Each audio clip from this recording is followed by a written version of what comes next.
If you've listened to the past two episodes, you know that in a fallen world, church conflict is inevitable. But not all of it is necessary.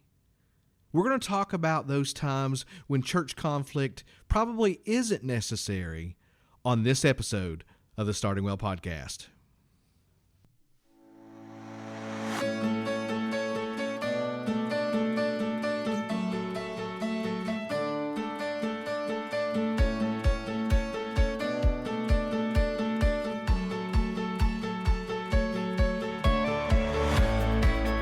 Welcome to the Starting Well podcast. Whether you are a new pastor or you're beginning to serve in a new church, this podcast is designed to help you start well. I'm your host, Jason Lowe, and I serve as a regional consultant with the Kentucky Baptist Convention. And I am so glad that you've joined us for this episode. Let's get started.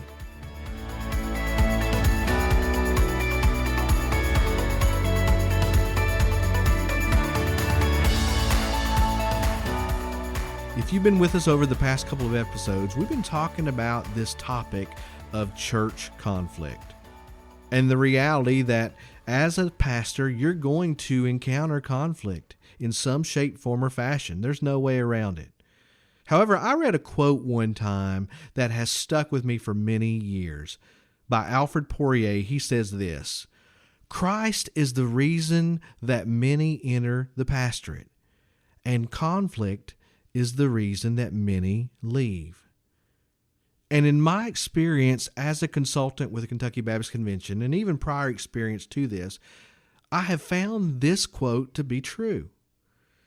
All of us who have been called to pastoral ministry have done so because Jesus Christ has changed our life through the gospel, and He has called us to proclaim that life-giving message to others, to see people pass from death to life, and to see them grow in their faith and to become a mature disciple of Jesus. And so we're called to ministry, to pastoral ministry, because Jesus Christ has called us to that ministry. But just as many people have entered the ministry because of Jesus, many have left the ministry because of conflict.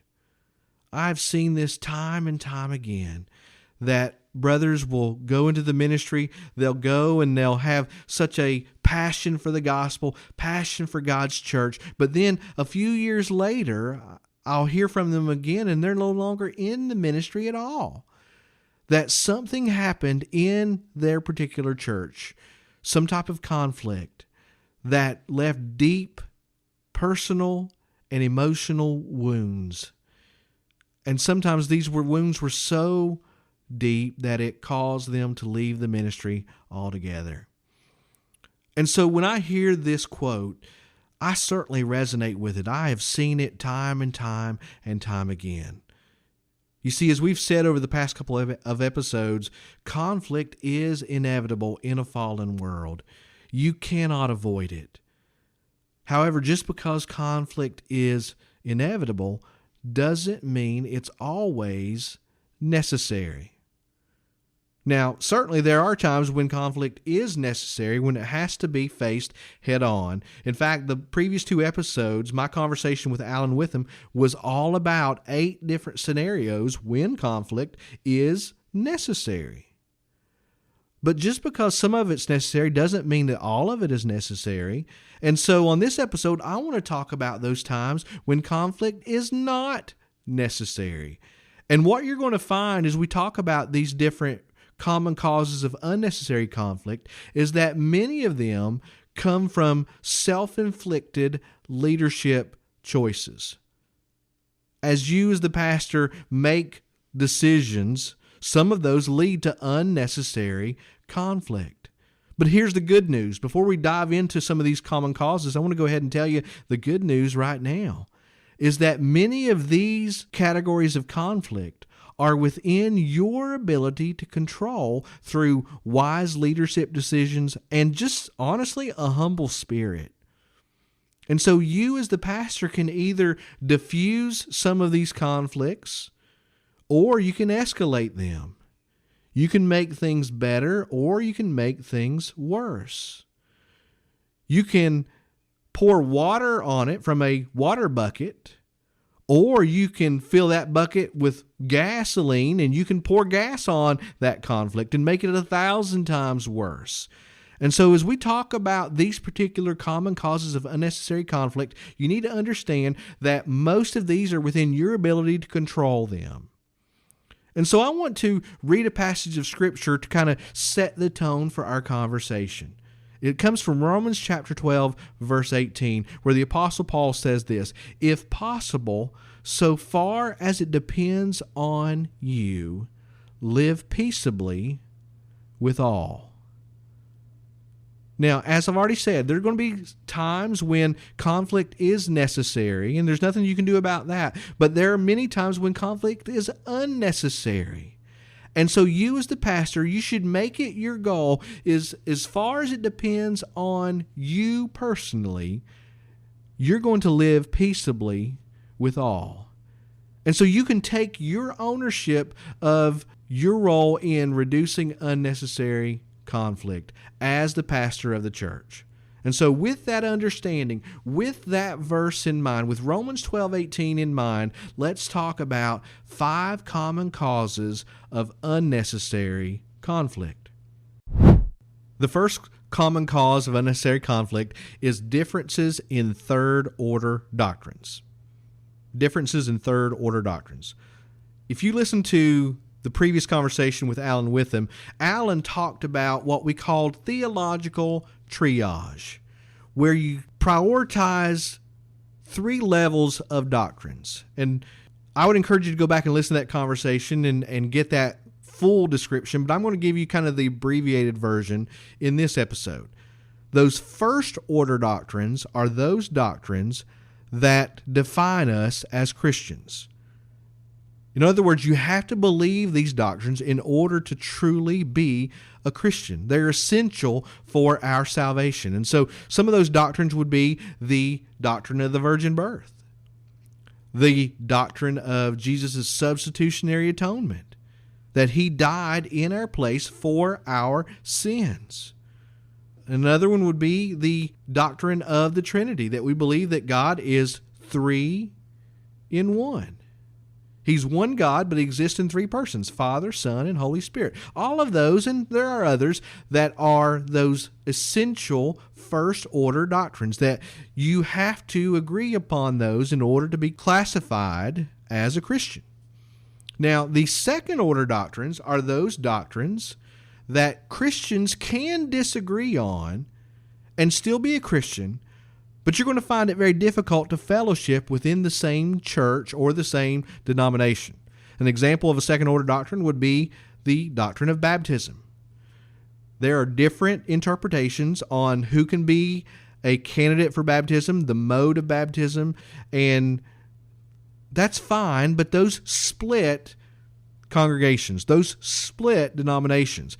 Presbyterians believe differently than Southern Baptists on the doctrine of baptism. And so those would be those second-order doctrines. And as Alan discussed in those previous episodes, churches must agree on the first-order and second-order doctrines within a local church. If there's disagreement on those 2 orders of doctrines, that is going to lead to necessary conflict in your church.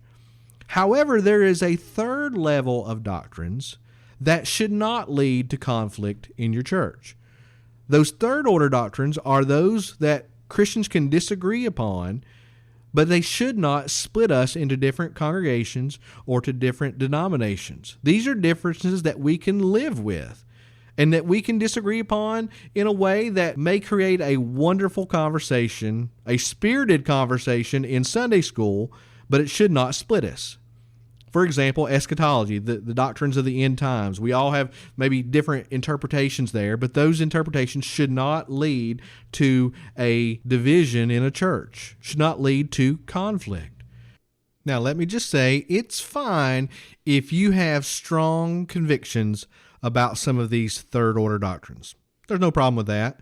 And there's no problem if some of your church members have equally strong convictions about some of these doctrines. There's nothing wrong with that either.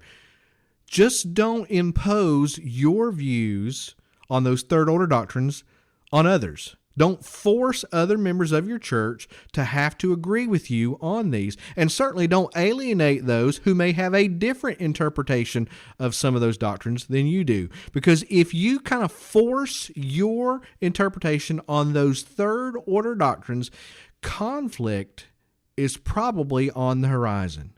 You're probably going to have a hard time avoiding that conflict. So be careful in forcing others to agree with you on those third order doctrines.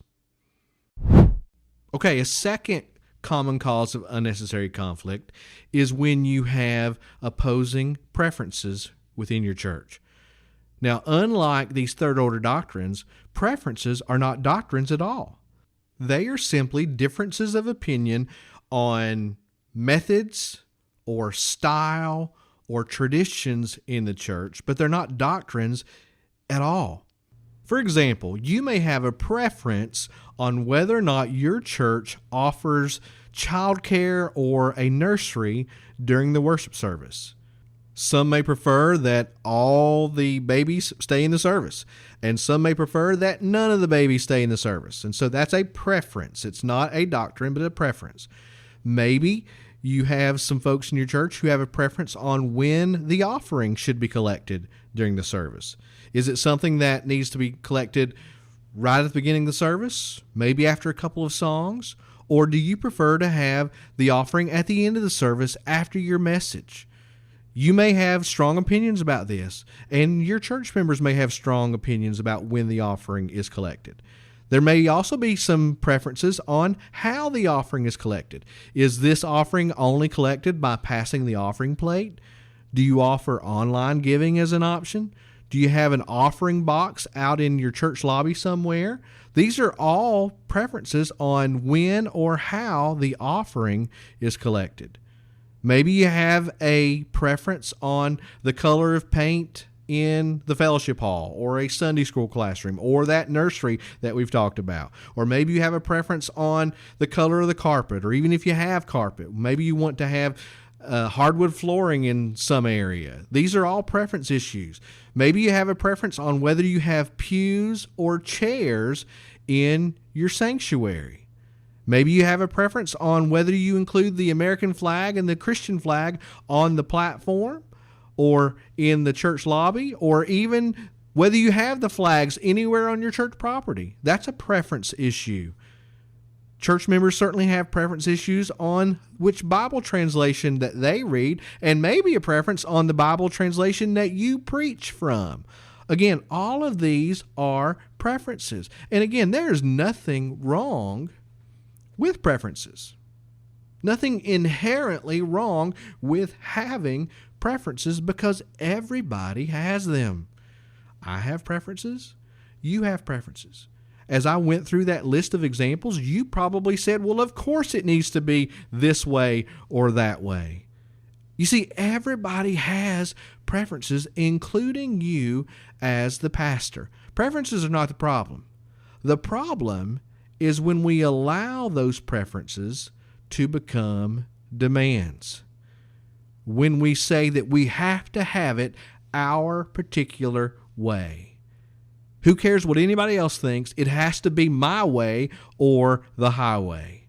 When our preferences become demands, that's when church conflict is on the horizon. And most of the times, that's going to be unnecessary church conflict.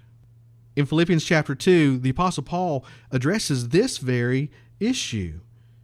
In chapter 2, verse 3, he says this: "Do nothing from selfish ambition or conceit, but in humility count others more significant than yourselves." By the way, just let me say, that's hard to do, isn't it?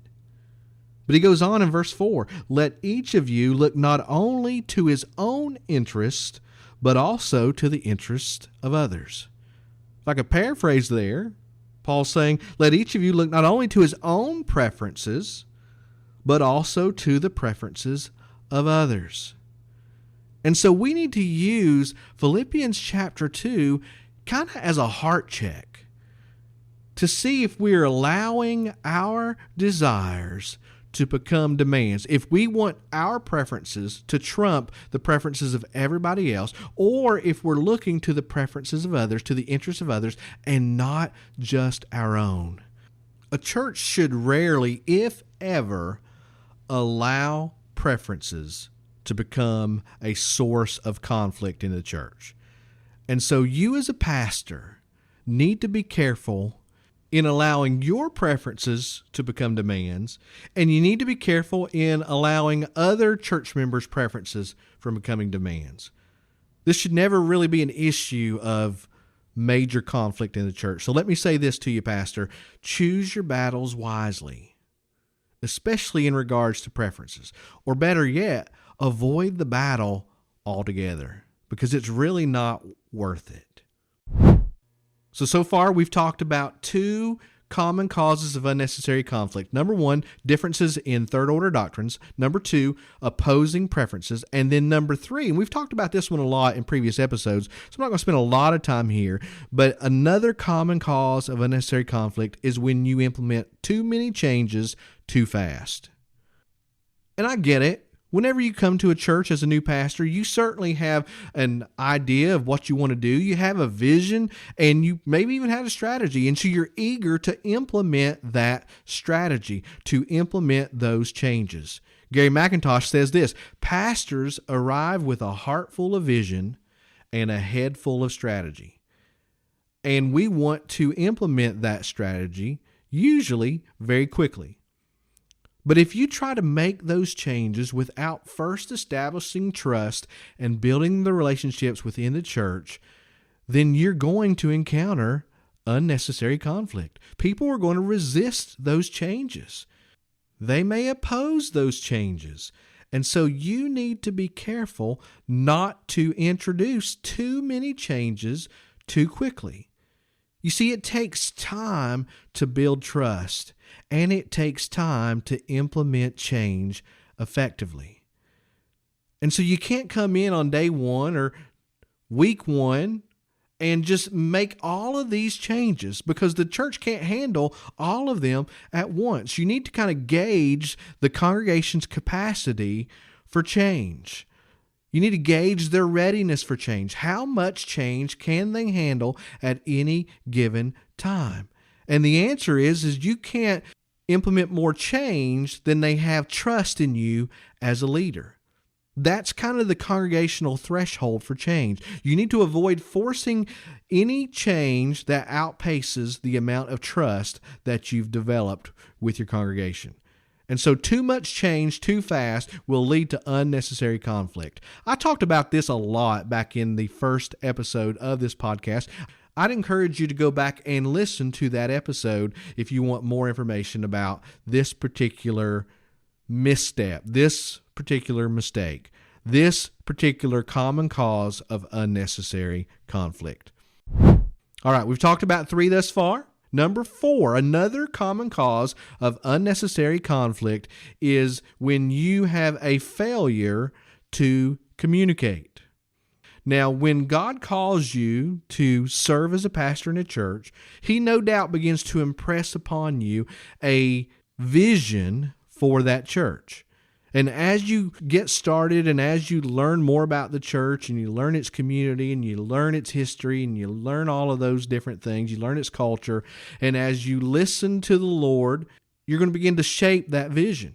You're going to begin to share that vision with some leaders in the church, and you're going to listen to their feedback about that vision, and eventually you're going to have kind of a well-rounded vision, what you discern God wants you to do and what He wants the church to do in the future.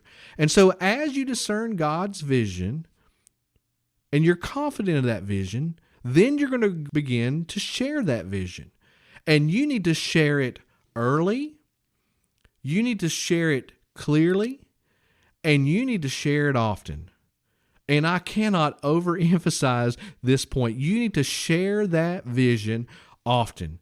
You need to share it with a lot of different people. You start with your leaders, whether that's other pastors, if you got any paid staff or anything like that in your church, or maybe it's the deacons, or maybe it's a church council, or maybe it's Sunday school teachers, whomever it is. You need to begin to share that vision. You need to share it in some of those small group settings, but you also need to share it corporately as a whole church. And you need to share it over and over and over again. You need to share it until you're tired of sharing it. And then you just keep going. Russell Small says this. He was an author and he wrote in a book. He said, "It's better for the church to be tired of hearing the vision than to be confused about it." And so you want to make sure that they understand the vision that you believe that God is leading you as a congregation to fulfill. And so if you have to choose between the two, you certainly want them to be tired of hearing about the vision rather than being confused about it. And again, you may get tired of sharing it. In fact, you probably will get sick of sharing it, that you could probably recite it in your sleep. Maybe you dream about that vision, but don't stop sharing that vision with your church. You need to always keep that vision in front of them. Communication is absolutely critical when you're casting God's vision for the church. But communication is also critical as you seek to implement change. You see, the fastest way to engage in unnecessary conflict is to make major change without telling anybody about it. Is to make significant changes and not tell anybody in the church about it. I guarantee you that's the quickest way to unnecessary conflict. If people show up one day and they say, "What in the world has happened? Who made this change? Why did this take place? How come I didn't hear about it?" Back in the first episode, I shared that story about the pastor who moved the pulpit and how it led to his dismissal as their pastor. So the fastest way to engage in unnecessary conflict is to make major change without telling anybody about it. The second fastest way is to tell them about the change, but don't tell them why. And so as you seek to implement change, you have to communicate that change. You have to inform people about it, and you have to explain the reasons behind it. Now, even if you do that, even if you inform and you explain, there's probably going to be some people who resist the change or oppose the change. But I promise you, failing to inform people and explain the change will all but guarantee that conflict is on the horizon, and that conflict will be unnecessary. And so you have to communicate clearly. You have to communicate consistently. Otherwise, you're going to have some conflict on your hands. So far we've talked about 4 of the 5 common causes of unnecessary conflict. Number 1 are those differences in third-order doctrines. Number 2 are those opposing preferences. Number 3 is too much change too fast. Number 4 is a failure to communicate. And then number 5, and finally, is neglecting the priorities of starting well. Neglecting the priorities of starting well. Now, if this is your first time listening to the podcast, you may not know what those priorities are, and that's fine. We have episodes on all of those priorities. There's 5 of them, and you can go back and listen to those. You can go back to startingwell.net and read about those priorities. But I'm going to give them to you in kind of an abbreviated fashion here. Number 1, the first priority of starting well is for you personally to live well. You need to put your oxygen mask on first before you can really help anybody else. And so this priority is all about you personally practicing good kind of self-care habits.